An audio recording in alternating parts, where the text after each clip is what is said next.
This is our first time actually trying to go out away from society, away from other people, and it's just us, nature, and a lot of beer and alcohol.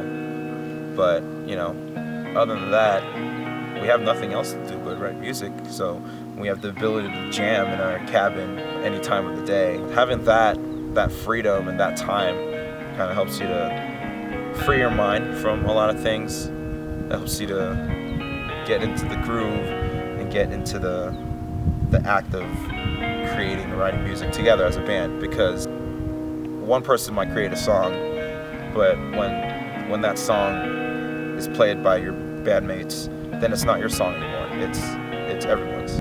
By the time we record the EP and it comes out, you know, sure, like we might look back sometimes and be like, oh God, maybe I should have done that differently, but once it's out there, you have no control anymore, you know.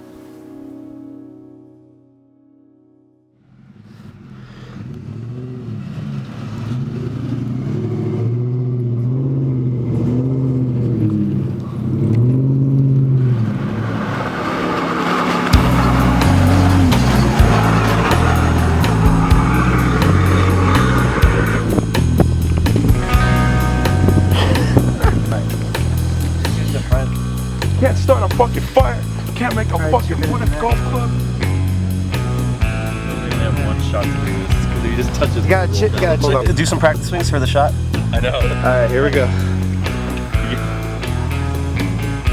Oh! Yeah, golf clap. That is how you do it, ladies and gentlemen. Baba Booey!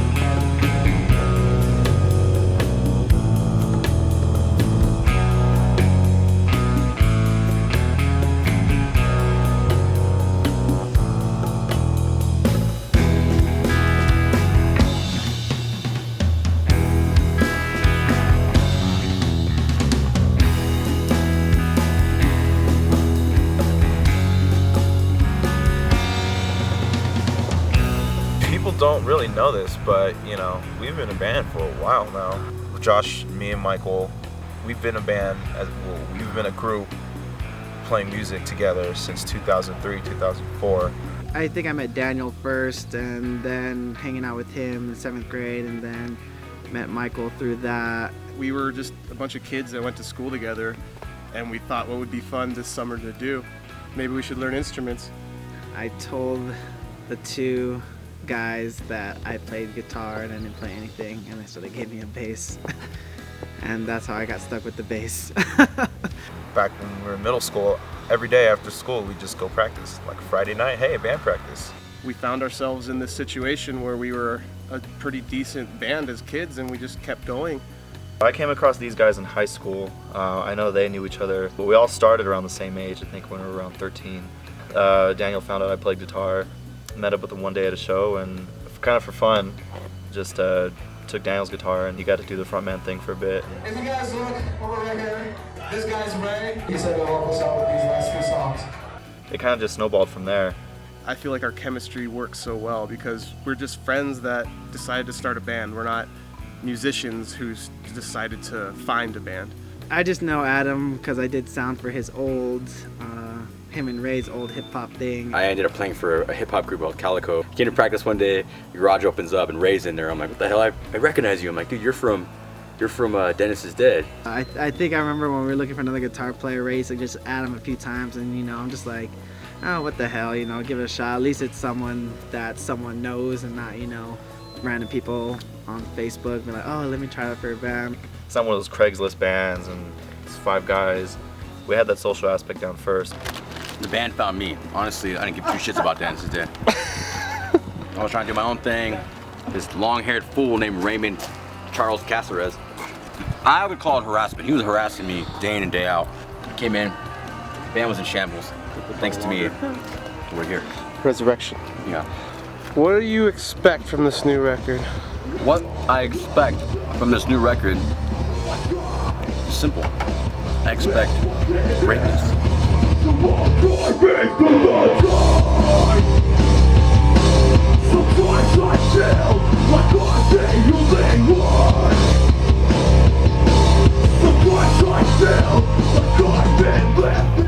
Making songs now for us is with Adam in the mix, we have to get certain styles, get more technical.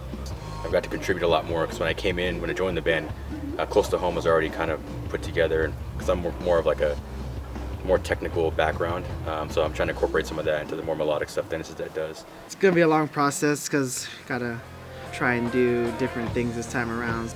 You know, just like in life, you kind of grow up, things kind of mature, you want to try something different. So I think the biggest difference with this is kind of just being a little bit more open-minded. Everyone's a pretty good songwriter here, and we can, do stuff on our own and bring it in, and then we're all pretty open to changing things and adjusting and making it flow. I rely on Ray and Adam heavily to make up things. Daniel still makes a lot of stuff up. I feel like we're all pretty involved in the process because there's not really a predominant writer. I mean, Daniel does a lot of writing, but now with Adam and Ray, we got these shredders, so we gotta utilize them in any way we can. We're just trying out a few new things. We're hearing everybody out a little bit more. And I wouldn't say we're actively trying to go for something that sounds different. It's just trying to maintain something that sounds good. It's challenging, but it's still really fun and rewarding. So that's why we're out here practicing, fine-tuning a lot of things. We've been writing all day, playing all day, and we played till 2 a.m. last night or this morning, and then this morning we wake up at 9 o'clock or whatever and start playing again, so it's been really cool. And Ray just got here, I think, 2 hours ago, but... I'm a day late.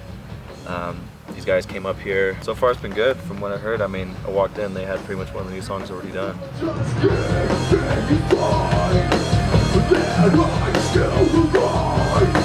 We've had some troubles throughout the years, which is why we're slow on releasing the next record. We're doing Close to Home. We were recording in 2011 or 2010, released in 2011. We got our van, we got our trailer then, we were good to go. And then we were touring or trying to do weekend runs and stuff to get it out there, and then we lost the trailer and the van in the same weekend. Flipped our van.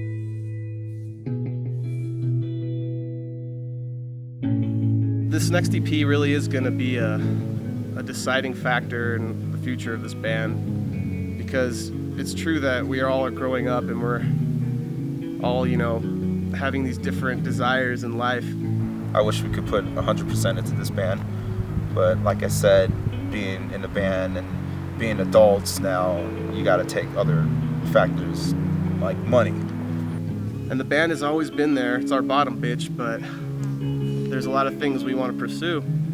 And if we wrote a record that really didn't get a response, it would determine a lot about where we would go. From what I've heard so far, I'm really excited, and I think it's going to be something to pay attention to.